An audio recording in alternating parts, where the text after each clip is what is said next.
பரமசிவ பரம்பொருள் தன் இருப்பின் பலத்தினால் சக்தியினால் அடிமுடி காணாத அருட்பெருஞ்சோதியாக தேஜோமய லிங்கமாக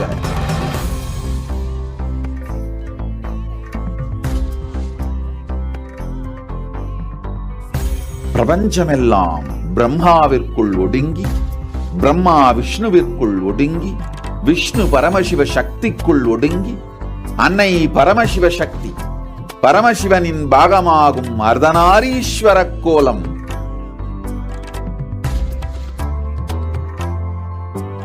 பிக் பேங் என்று சொல்லப்படும் லிங்கோத்பவமாக பரமசிவன் வெளிப்படுதலும், அன்னை பரமசிவ சக்தியே பெருமாள் ஒன்றாகி அர்த்தநாரீஸ்வரராகி நிற்பதும், இந்த இரண்டும் தொடர்ந்து